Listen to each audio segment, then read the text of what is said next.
नमस्कार जन टीवी में स्वागत आपका। मैं हूं योगेंद्र। आप देख रहे हैं खास खबर और खास खबर में बात करेंगे राजस्थान विधानसभा की महत्वपूर्ण विभाग नगरीय विकास और स्वायत्त शासन, उसकी अनुदान मांगों पे बहस और बहस के दौरान काफी रोचक चीजें भी सामने आ रही हैं और एक दूसरे को आईना दिखाने की कोशिश की जा रही है। लेकिन लबोलुआब यह है कि यह भी कहा जा रहा है कि जब एक मकान शीशे का और सामने वाले का भी शीशे का हो तो पत्थर नहीं फेंकने चाहिए। लेकिन माननीय सदस्य हैं और एक दूसरे को आईना दिखाने की कोशिश कर रहे हैं। और हमारे साथ इस पूरे मुद्दे पर चर्चा करने के लिए ललित यादव जी कांग्रेस से हैं, गणेश राज बंसल साहब इंडिपेंडेंट एमएलए हैं हमारे साथ में, और नगरीय विकास का काफी इनको हर पहलू को बारीकी से ज्ञान भी, क्योंकि खुद भी चेयरमैन रह चुके हैं और हमारे साथ सत्ता पक्ष से भी अभी जुड़ेंगे। बंसल साहब, आपके पास में आना चाहूंगा। मैं पार्टी लाइन से अलग हट करके, देखिए आप लोग वो सौभाग्यशाली हैं 200 सदस्य जो 8 करोड़ 7.5 से 8 करोड़ की जनता में से चुन के आते हैं और मुझे लगता है कि यहाँ उस जनता की आवाज बनते हैं। यहाँ की अगर बात करें इस पवित्र सदन में, तो क्या जो मुद्दों पे चर्चा हो रही है वो कितनी सार्थक है, कैसी चर्चा हो रही है?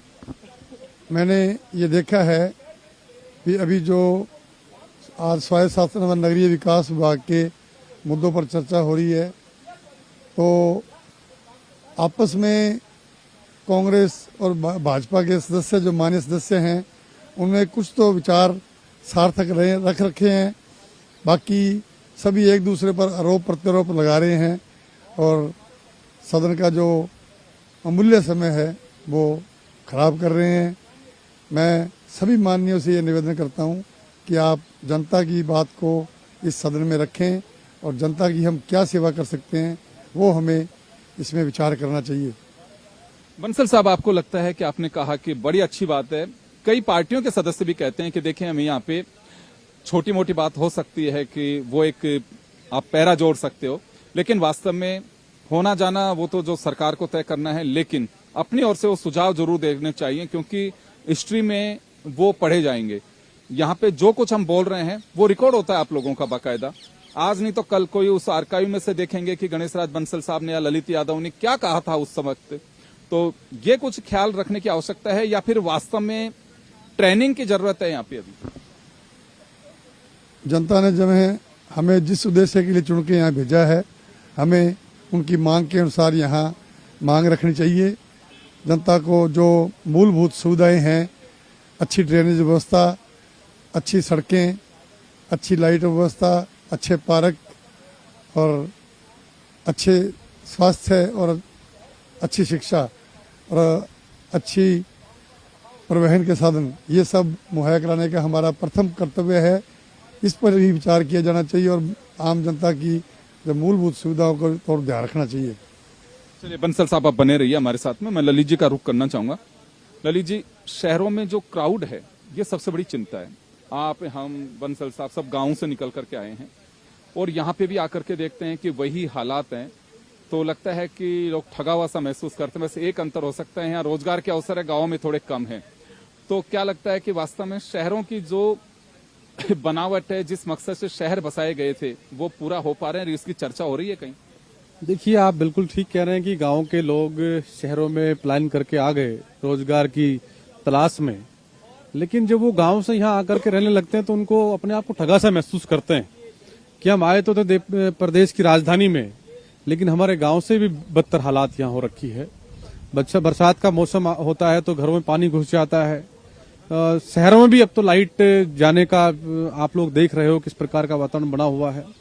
तो मैं समझता हूं कि और सरकारें भी बहुत संवेदनशील नहीं है। मैं ये बात कहूंगा कि जब भले ही आज हमारे दल की सरकार नहीं है, जिन दल की सरकार है उनको प्रदेश के हित के लिए काम करना चाहिए। शहरों को और उनको ठीक करने की आवश्यकता है, ड्रेनेज सिस्टम बनाने की आवश्यकता है, पीने के पानी की अच्छी सुविधा देने की आवश्यकता है, रोड लाइट, बिजली, तमाम सब सुविधाएं हैं जो नहीं मिल पा रही है, ना सिटी बस उनको उपलब्ध हो पा रही है।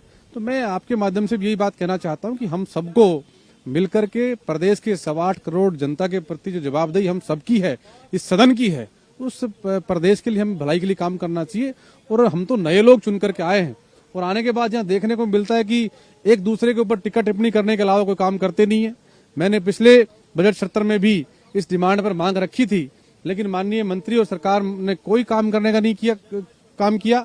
तो मैं समझता हूं कि यहाँ केवल आकर के अपने रिकॉर्ड में अपनी बात आप रखवा सकते हो, अदरवाइज सरकार कोई काम करने का काम नहीं करती, बदले के भाव नहीं ऐसा काम करने का काम करते हैं। और मैं समझता हूं कि सभी 200 विधायकों के लिए काम करेंगे, पूरे प्रदेश के लिए काम करेंगे, तो आने वाला वक्त जब जनता निर्णय करती है, मतदान का वक्त आता है, तो किस करवट ऊंट बैठे तो जनता तय करती है। लेकिन आज वक्त है हम सबको मिलकर के प्रदेश को आगे ले जाने की दिशा में काम करने का, जो नहीं हो पा रहा है। तो यहाँ पे कुछ पार्टी लाइन से अलग भी चर्चा होने की यहाँ लोग कुछ जहमत उठाते हैं कि हाँ ये बात तो होनी चाहिए। देखो, जो काम होता है, मेरे क्षेत्र में एक छोटा सा काम इन्होंने किया, पिछली बार मैंने मांग रखी तो वो मैंने उनका धन्यवाद दिया है, लेकिन उस काम को भी करने से कोई फायदा नहीं हुआ। वो काम जो मैंने मांगा वो काम नहीं कर पाए। तो वही बात है कि जब कोई काम करेंगे तो मैं ही नहीं, तमाम सब लोग धन्यवाद देंगे, लेकिन काम करेंगे नहीं तो धन्यवाद की उम्मीद कैसे करते हैं। एक सड़क को 5-5 बार आप लोग जो उसमें नाम लिखने काम कर रहे हो, अलग अलग मंत्री अलग उसका वो श्रेय लेता है, दूसरा एमएलए श्रेय लेता है, एमपी श्रेय लेता है, फिर सरकार श्रेय लेती है, फिर सरकार के मंत्री श्रेय लेते हैं। भाई काम करो, भले ही कितना ही श्रेय, काम तो करो। एक काम को 3-3 बार लिखने का काम करते हैं। इसलिए मुझे यहाँ आने से पहले लगता था कि हम जैसे नए लोग चुन करके जाएंगे तो बहुत बड़ा बदलाव करेंगे, लेकिन हम लोग प्रयास कर रहे हैं, क्योंकि बदलाव करने का प्रयास नौजवान बहुत सारे चुनाव जीत करके आए हैं, सत्ता पक्ष में भी और विपक्ष में भी है, वो अपनी बात को मजबूती से रखने का काम कर रहे हैं। मैं समझता हूं कि संवेदनशील सरकार अगर संवेदनशील रवैया अपनाए, उनकी डिमांड्स के ऊपर काम करना शुरू करे, तो मैं समझता हूं कि प्रदेश आगे बढ़ने का काम होगा। देखिए, यहाँ पे अगर हम यूं देखें तो पूरी जो राजस्थान की जनता उसका प्रतिनिधित्व है, और इसी प्रतिनिधित्व को लेकर के चर्चा की जाती है, उनके बातों को लिया जाता है कि क्या उनके विकास की बात हो सकती है। महाराज बाल मुकुंदाचार्य जी हैं, भाजपा विधायक हैं, पहली मर्तबा ही जीते हैं। हमारे साथ जो एमएलए हैं वो सब पहली बार के हैं, और ये हाउस की तस्वीर जिस तरह से तैयार कर रहे हैं, उतर रही है, देख रहे हैं। महाराज, नगरीय विकास की चर्चा चल रही है, कुछ हमारे जो साथी, आपके साथी जुड़े हुए हैं हमारे साथ में, इनका कहना है कि कुछ चीजों को पार्टी लाइन से ऊपर हट करके पेश करना चाहिए, स्वीकार करना चाहिए। अगर नहीं करेंगे तो जनता का भला नहीं कर पाएंगे। एक सुंदरकांड में लाइन आती है, वैद गुरु सचिव तीन बोलिए जो आस, राज धर्म तन तीन बेगई नाश। वैद्य हो जो बीमारी की औषधि दे पाए, मानो बीमारी आपको डायबिटीज है और गन्ने का रस पिला दे तो यानी मारेगा वो, यानी उस समय करेले का रस चाहिए तो कड़वी बात हो आपका इलाज करेगी। सचिव आपको सत्य बताए कि बाहर साहब स्थिति यह है, उसी हिसाब से आप काम करिए, अन्यथा कंपनी डूब जाएगी। और गुरु कैसा हो, गुरु ऐसा नहीं हो कि चेला गलत भी कर रहा हो तो उस चेले में हाँ मिलावे, वो गलत कराओ तो उसको रोकना चाहिए, टोकना चाहिए, गुरु का धर्म बनता है। इसी प्रकार से हम सदस्य पक्ष के हों कि विपक्ष के हों, पक्ष विपक्ष ये अंदर आकर होता है, बाहर जनता ने चुन के भेजा आपको विधायक के रूप में। तो विधायक होने के नाते विधायक को शास्त्र में प्रथम व्यक्ति भी कहते हैं, गणेश भी कहते हैं। उसकी जिम्मेदारी बनती है प्रथम व्यक्ति की कि अपने जो 2.5 लाख 3 लाख 5 लाख जो देवतुल्य जनता है, जिसने आप पर विश्वास किया है, उन्होंने आपके यहाँ क्षेत्र के डेवलपमेंट के लिए, यहाँ की समस्याओं के निदान के लिए और अपनी समस्याओं के निराकरण हेतु आपको जिम्मेदारी ठहराई है, तो आपकी जिम्मेदारी बनती है उसको ठीक करने की। पिछले दिनों सदन में जो स्थितियां होती थी तो मुझे विचार आता था मन में कि अपन तो व्यर्थ में आए, ये बाहर स्कूलों में हुड़दंग नहीं होते थे उससे ज्यादा यहाँ कर रहे हैं, और लोग सोच रहे हैं हमारे क्षेत्र की समस्या बोलेंगे लोग, तो क्षेत्र की समस्या ना बोल के हुड़दंगबाजी करना वो उचित नहीं है। मेरा मानना यह है, मैं आध्यात्मिक व्यक्ति भी हूं, मेरा मानना यह है जिस कर्म और धर्म को आप लेके आए हो उसको आप जिम्मेदारी पूर्वक करें। उसी क्रम में मैंने मेरी विधानसभा क्षेत्र में क्या क्या तो मुझे आवश्यकता है और क्या क्या ऐतिहासिक काम मुख्यमंत्री भजनलाल शर्मा साहब, दिया कुमारी जी और हमारे यूडीएच मंत्री खर्रा साहब के द्वारा श्री गणेश हुए, जिसके लिए हम बहुत समय से तरस रहे थे। सिविल लाइनें आज तक शहर की 0 हो रखी थी, नई कॉलोनी में थी नहीं। बहुत कुछ ऐसा था जो शर्म आती थी कहते हुए कि आजादी के इतने वर्ष बाद तक आज पानी की लाइन नहीं है, टैंकर से पानी पी रहे हैं शहर के आसपास की नई कॉलोनियों में, और अवैध रूप से जो कब्जे करके मौज कर रहे थे जिनको पट्टे दे दिए गए। तो जिस प्रकार से तुष्टिकरण हुआ उस पर रोक लगी, सुशासन आया, जिसे जो कल्पना करते थे कि राम राज्य के यानी सबके साथ सबके विश्वास के साथ विकास होगा, वह सरकार चुनी गई और उसके बाद में अच्छा काम हो रहा है। लेकिन अभी भी बहुत कुछ आवश्यकता है। शहर में ड्रेनेज प्लान 0 है। ये अधिकारी सिर्फ ऑफिस में बैठ के प्लान बनाएंगे तो नहीं चलेगा साहब, अधिकारियों को ऑफिस से बाहर निकालो, ग्राउंड में भेजो, हमारे साथ भेजो, और गली गली मोहल्ले में जो समस्याएं हैं उस समस्याओं को समझकर उसके हिसाब से योजना बनाओ। आप पढ़े लिखे हो, डिग्री होल्डर हो, आपके पास कई प्रकार की डिग्रियां, इसी काम के लिए आप बैठे हो।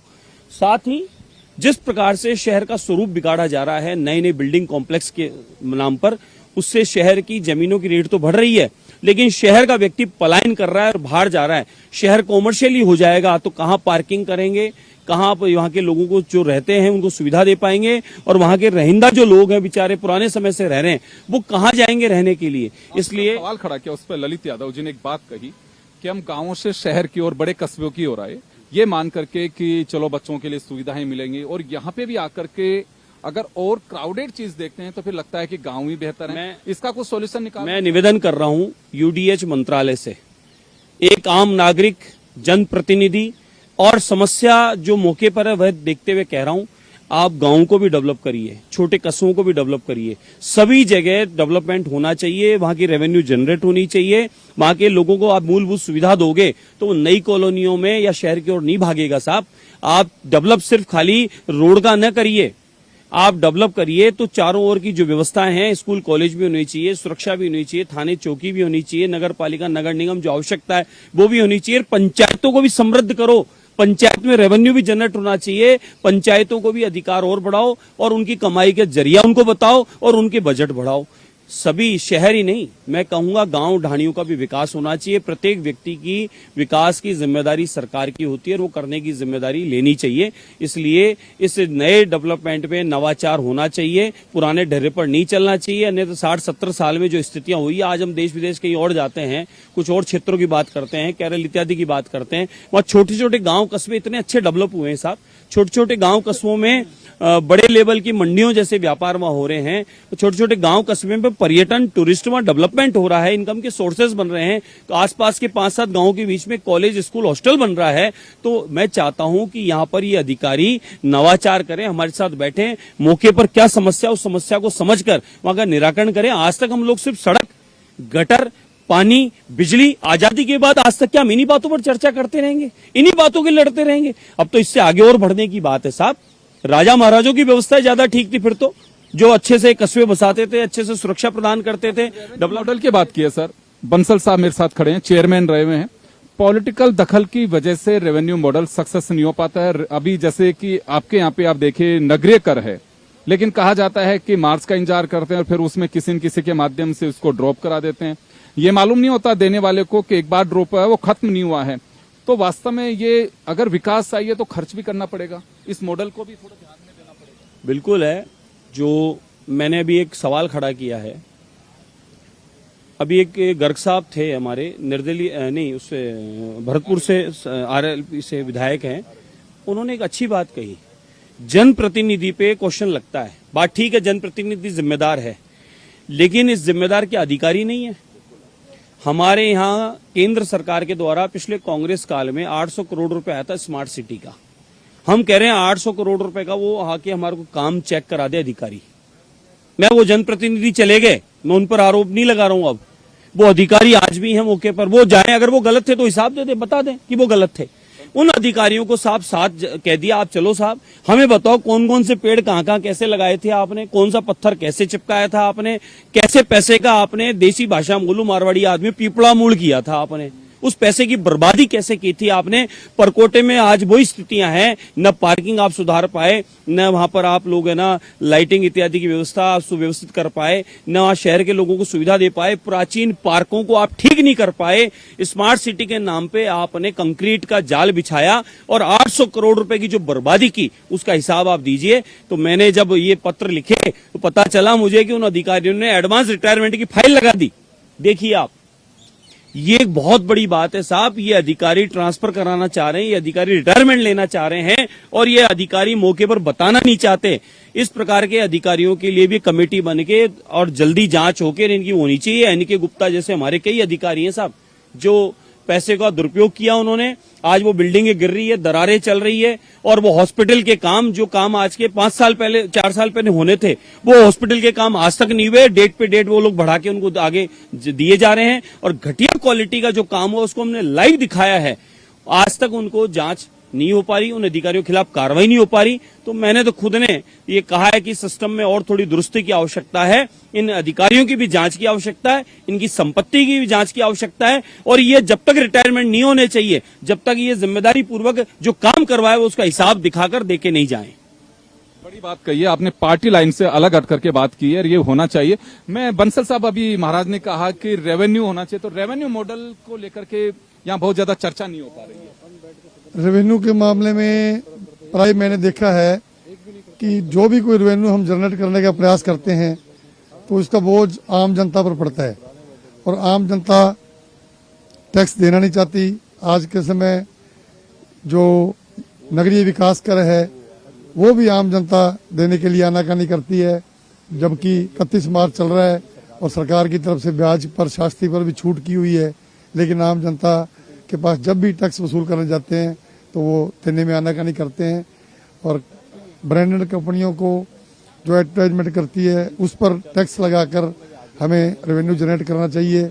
इसके अलावा जो हमारे व्यापारी भाई हैं जो बाहर अपने साइन बोर्ड प्रदर्शित करते हैं उनके ऊपर भी टैक्स लगाकर उनके प्रदर्शन का टैक्स लेना चाहिए। इस प्रकार रेवेन्यू जनरेट होगा, लेकिन देखा ये है कि आम जनता इसका विरोध करती है और हम जनप्रतिनिधियों को अपने पांव पीछे करने पड़ते हैं। स्वायत्त शासन विभाग सेल्फ वो है, अपनी एक तरह से नोडल बॉडी है ये, लेकिन वही बात आता है कि रेवेन्यू मॉडल नहीं, चूंगी हटने के बाद में तो मुझे लगता है कि बड़ी परेशानियां, बहुत परेशानी आ रही है। सरकार के कोटे से, केंद्र के कोटे से कुछ जो मिल पा रहा है यहाँ, क्योंकि मैं चर्चा नहीं सुन पा रहा हूँ। सरकार बाल मुकुंदाचार्य जी ने बड़ी बात कही है कि मॉडल भी होना चाहिए। सरकार चूंकि पुनः भरण राशि दे रही है, लेकिन उससे भी जो हमारे कर्मचारी है उनकी वेतन ही पूरा हो रहा है और स्ट्रीट लाइट का बिल ही भरा जा रहा है, बाकी और कोई विकास कार्य उससे नहीं हो पा रहे। इस प्रकार रेवेन्यू की समस्या लगातार बनी हुई है। देखिए, यूडीएच को बहुत नए रूप में कलेवर करने की आवश्यकता है। यूडीएच को और अधिक काम करने की आवश्यकता है। जिस प्रकार से हमारी संख्या बढ़ रही है, गांव में मानो, शहरों मानो, या शहर से लगते हुए गांव मानो, तहसीलें मानो, नए हिसाब से सोचने की आवश्यकता है साहब। अपनी मर्जी से प्राइवेट संस्थाएं कहीं दुकान बना रही, कहीं शोरूम बना दिए, कहीं अपनी मर्जी से नक्शा बिगाड़ रहे हैं, और जब असुविधाएं होती है तो उस समय आंदोलन होते हैं और हम सबको भुगतना पड़ता है। और हम किसकी बोले, टूटती है तो हमें आत्मा में दुख है, किसी गरीब का नुकसान हो रहा है, बना के बनाने वाला बना गया, बेच के पैसे ले गया, तो जिम्मेदार कौन है? वो अधिकारी जिम्मेदार है साहब। मैं कह रहा हूं अधिकारियों को भी जिम्मेदारी ठहरनी होनी चाहिए और समय अनुरूप जो आवश्यकता है, कहते हैं कि समय काल अनुरूप परिवर्तन होता है, उस परिवर्तन के हिसाब से आवश्यकता है कि यहाँ पर जो नए डेवलपमेंट संबंधित जो आवश्यकताएं, हमारे साथ बैठकर अधिकारी उन पर बराबर चर्चाएं करते रहें, ताकि ये डिपार्टमेंट में सिर्फ खाली ऑफिस में बैठकर योजना न बनाए। धरातल पे समस्या क्या है वो जनप्रतिनिधि को पता है, क्योंकि गांव गांव, गली गली, घर घर वो घूमता है, जूते वो तोड़ता है, पब्लिक के बीच वो रहता है, पब्लिक की अच्छी धन्यवाद भी और पब्लिक की गाली भी वह खाता है। तो अधिकारियों को उनके साथ घूम के आज की स्थिति में समस्याएं क्या है उस पर करने की आवश्यकता है, और हर प्रत्येक जनप्रतिनिधि, वो इधर का हो कि उधर का हो, उसकी पूर्णतः जिम्मेदारी है अपने क्षेत्र में उस मूलभूत सुविधाएं देने की, भले वो स्कूल, कॉलेज, अस्पताल हो, या वहां के आज के समय अनुरूप जो स्पोर्ट्स एकेडमी है, कि पार्क है, क्या है। अच्छा, गांव में, छोटे कस्बों में क्या पार्क नहीं होना चाहिए? वहां क्या जिम नहीं होना चाहिए? मैंने पंजाब, हरियाणा में कई जगह देखा है, छोटे छोटे गांव में है, स्पोर्ट्स प्लेयर वहां तैयार होते हैं। हमारे यहाँ भी होना चाहिए साहब। खाली शहरी क्यों, गांव, कस्बा, ढाणी में भी वो सब योजना आनी चाहिए, उनको भी वो लाभ मिलना चाहिए। लेकिन आज तक अगर हम लोग सिर्फ पानी, सड़क, गटर, ये सब बातों पे ही उलझ रहे हैं, तो आगे की डेवलपमेंट की चर्चा कहां से होगी? विदेशों में जाते हैं, छोटे छोटे गांव इतने खूबसूरत हैं, पर्यटन के केंद्र भी बने हुए हैं, नई टेक्निक से खेती भी हर गांव बीघा, आधी बीघा, 2 बीघा पे हो रही है। तो उस प्रकार से यहाँ पर सिर्फ यूडीएच ही नहीं, अन्य और डिपार्टमेंटों को भी एक्टिव करके, और जो मोदी जी का जो विजन है उसको पूरा करने में हम सबको साथ लगने की आवश्यकता है। तभी इस भारत जो विश्व गुरु के रूप में पुनः स्थापित हुआ है, इसकी गति, विकास और जो हमने तय किया है ये अमृत काल में, इस अमृत काल में हम सब तभी पूरा कर पाएंगे। ललित जी, एक बड़ी बात कही है पार्टी लाइन से अलग हट करके बाल मुकुंदाचार्य जी ने, कि सभी जनप्रतिनिधियों को शामिल करना चाहिए। ये पार्टी की बात नहीं है, क्योंकि 200 जो चेहरे यहाँ बैठे हुए हैं वो 7.5 से 8 करोड़ की जनता का प्रतिनिधित्व कर रहे हैं, पर ये चर्चा इस पर नहीं हो पा रही। मैं तो देख रहा हूं कि आपके टाइम पे भ्रष्टाचार हुआ था, उसके टाइम पे, यानी कि टारगेटेड चर्चाएं ज्यादा हो रही हैं। देखिए, मैं बात मेरे भाषण में 3 बार सदन में कह चुका हूं कि हम सब लोग अपनी अपनी पार्टी चुनाव लड़के आए, चुनाव जीत के हम लोग आ गए। अब इस सदन में आने के बाद हम सबकी जिम्मेदारी है कि हम प्रदेश को आगे ले जाने के लिए प्रयास करें, ना कि पिछली सरकार की हम लोग बुराई करें और बीजेपी के लोग कांग्रेस लोग बीजेपी की बुराई करने का काम करते हैं। हम लोगों को प्रदेश के हित में काम करने की आवश्यकता है, जो हम नहीं कर पा रहे हैं। मैं जिम्मेदारी से बात कह रहा हूं, क्योंकि अभी माननीय सदस्य ने एक बात कही कि अधिकारी की जिम्मेदारी होनी चाहिए। बिल्कुल उन्होंने ठीक कहा कि काम अधिकारी करता है, कॉन्ट्रैक्ट किसी के पास होता है और उसमें सारा ऊपर नीचे काम भी अधिकारी कर रहा है। लेकिन 5 साल बाद जब चुनाव होता है, नेता कुछ भी नहीं करता है, लेकिन सारी उसी कालिख पोत दी जाती है। इस बात पर भी जवाबदेही उनकी भी तय करनी चाहिए सरकार को कि कोई इस प्रकार का कोई नॉर्म्स बना करके कि अधिकारी भी उसमें इन्वॉल्व रहेगा अगर काम बेकार इन्होंने किया तो। लेकिन दुर्भाग्य है कि प्रदेश की गरीब आम जनता की गाड़ी कमाई, टैक्स की कमाई बर्बाद यहां करने का हम लोग काम कर रहे हैं, जबकि प्रदेश को आगे ले जाने की दिशा में काम करना चाहिए और वो नहीं हो पा रहा है। मैंने बजट को हमने सुना है अच्छी तरीके में, 2 बार उनको देख भी लिया, पढ़ लिया, लेकिन कोई प्रदेश को आगे ले जाने की बात नहीं है। वो ही गोलम गोल बात कर रखी है। इसलिए आप ठीक कह रहे हैं कि प्रदेश को आगे ले जाने की दिशा में काम नहीं हो पा रहा। हम लोग नए लोग जब चुनाव जीत करके आए थे तो ये सोचते थे कि सदन में जाने के बाद सत्ता पक्ष का हो चाहे विपक्ष का हो, सबके लिए सरकार काम करती है। आज सरकार भाजपा की नहीं है, आज सरकार इस प्रदेश की है। प्रदेश के 7.5-8 करोड़ लोगों की सरकार है।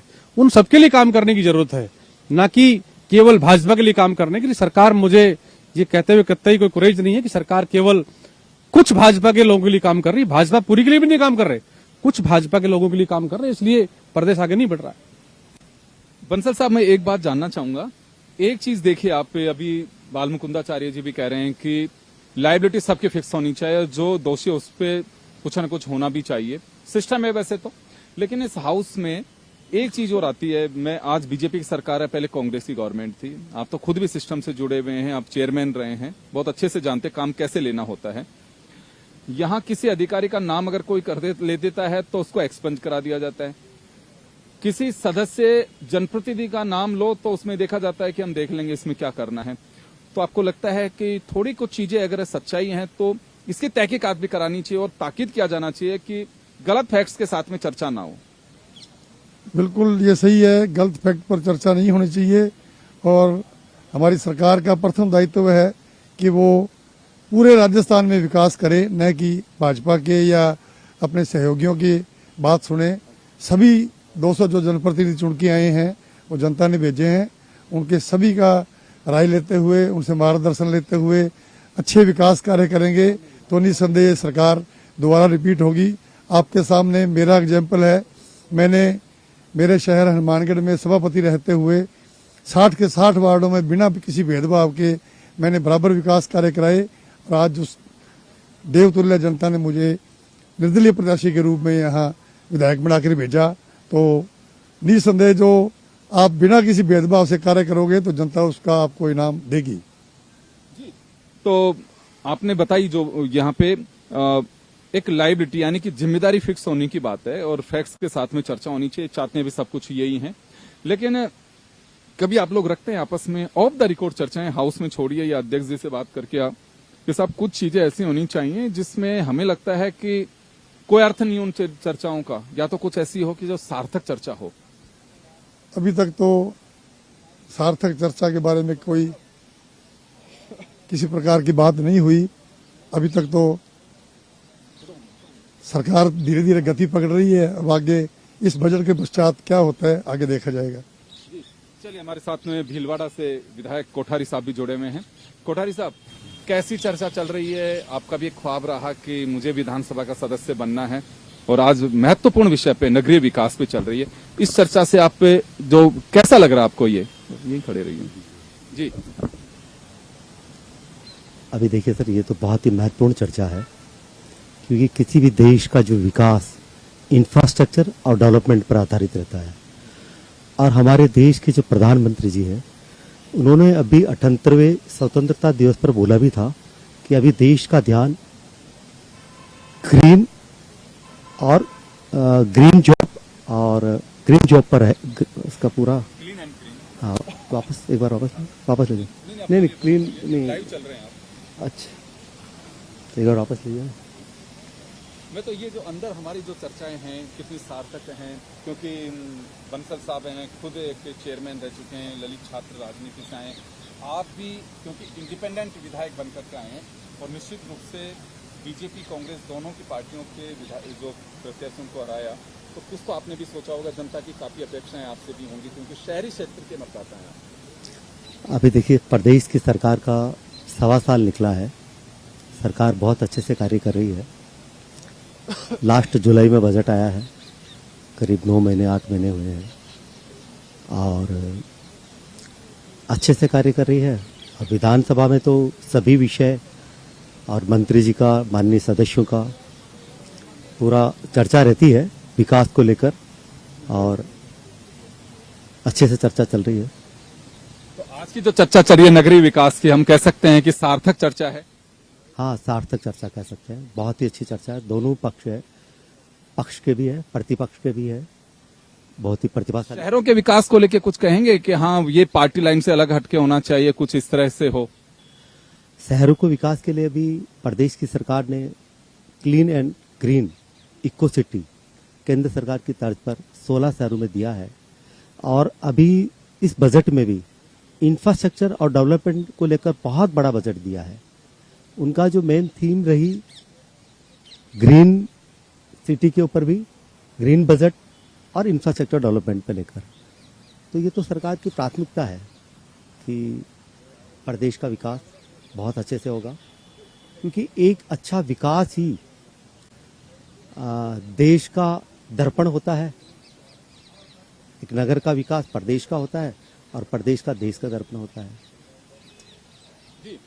चले, मैं एक बार, समय कम है, ललित आप रुके रहिए कोठारी साहब, ललित जी और बंसल साहब के पास में जाना चाहूंगा। चलिए ललित जी, हाउस में तो आप सब लोगों ने अपनी ओर से जो भी चर्चाएं की, लेकिन मैं चलते चलते जानना चाहूंगा एटलीस्ट पार्टी लाइन से अलग हट करके, क्योंकि प्रदेश की आबादी आप लोगों को देख रही है और उसकी बड़ी उम्मीदें भी हैं। नगरीय विकास की हो चाहे दूसरे अनुदान मांगों की चर्चाएं हो, अब 2 दिन और मिलेंगे आपको अनुदान मांगों पर चर्चा करने के लिए। तो वास्तव में क्या ऐसी चीज है कि जिसको एक कॉमन फैक्टर से देखा जाना चाहिए? देखिए, कॉमन फैक्टर मैंने पहले आपको बताया है कि नौजवान को रोजगार इस प्रदेश में मिले। 4-4.5 लाख नौकरी की बात कही जो इन्होंने धरातल पर उतारने का काम नहीं किया। मैं समझता हूं कि नौजवान को रोजगार मिलेगा, किसान को नदी से जोड़ करके पानी मिल जाएगा, तो किसान अपने बेटे बेटियों को उस खेती से पढ़ा लिखा कामयाब कर देगा। लेकिन केवल हम लोग यहाँ आकर सदन के अंदर चर्चा करके चले जाएं और फिर अगला बजट जब आए तो फिर वही चीज वापस दोहराएं, तो मैं समझता हूं कि ये प्रदेश आगे नहीं बढ़ेगा। तो ये कॉमन चीजें हैं। किसान की आमदनी दोगुनी करने के लिए उसको पानी देना पड़ेगा। जब हम उसको पानी दे पाएंगे तो 3 फसल 4 फसल लेगा और अपने परिवार का पेट पाल लेगा, परिवार को पढ़ा लेगा, परिवार आगे बढ़ा देगा। और नौजवान को जब रोजगार मिल जाएगा तो अपनी आने वाली पीढ़ी को आगे बढ़ा देगा। लेकिन इन सब पर बात केवल बात हो रही है, काम नहीं हो पा रहा है। चलिए बंसल साहब, एक आखिरी सवाल आपसे होगा मेरा, क्या कुछ करना चाहिए? क्योंकि देखिए वक्त चला जाएगा, अगले बजट सत्र में आप लोग मिलेंगे फिर वापस से, क्योंकि बहुत लंबा नहीं है अनुदान मांगों पे, तब सिर्फ 2 दिन का वक्त आप लोगों के पास में बचेगा, सोमवार मंगलवार, क्योंकि बुधवार को बहुत लंबा नहीं रहेगा। मुख्यमंत्री जी का जवाब होगा 12 तारीख को। तो क्या लगता है कि इस चीज को इंगित करना चाहेंगे आप? बिल्कुल, मैं तो हमारे माननीय मुख्यमंत्री भजनलाल जी व पूरी उनकी कैबिनेट से व हमारे सभी माननीयों से यही निवेदन करूंगा कि आज के समय हमारा जो युवा है वो नशे की गर्त में और बेरोजगार होता हुआ सुसाइड तक कर रहे हैं। तो हमें नौजवानों को बचाना चाहिए, क्योंकि नौजवान ही हमारे देश का भविष्य है। तो जो हमारा नौजवान रहेगा, यूथ रहेगा, तभी देश आगे बढ़ेगा। तो नौजवानों की फिक्र करके रोजगार के साधन उपलब्ध कराने चाहिए और हमारी जो आम जनता की मांगे हैं उनको मांगों को दृष्टिगत रखते हुए उनकी मांगों पर ही विचार किया जाना चाहिए और प्रदेश को आगे ले जाना चाहिए। मैं हमारे माननीय मुख्यमंत्री से यही निवेदन करूंगा कि आप अगले 5 साल के लिए पुनः आए, इसी उद्देश्य से जनता के मन में आप बसें। तो चलिए, बात सही है कि जनता का भरोसा और विश्वास उसी पे टिका होता है कि काम किया जाना चाहिए, क्योंकि कुछ चीजें ऐसी हैं जो पार्टी के बंधन में नहीं बांधी जानी चाहिए। और हम भी यही कहते हैं कि पार्टी लाइन से अलग हट करके वोट किसी ने दिया नहीं दिया, विधायक उस पार्टी का बना नहीं बना, ये मायने नहीं रखता। ये मायने रखता है कि क्षेत्र का विकास होना चाहिए, क्योंकि कुछ लोगों ने तो उस सिंबल को भी वोट दिया होगा। और ये किसी भी सरकार के लिए इसी सरकार की बात नहीं है, तभी मुझे लगता है कि जय जय राजस्थान हो पाएगा। आप सभी का बहुत बहुत शुक्रिया। हमारी खास खबर में इतना ही, दीजिए इजाजत, नमस्कार।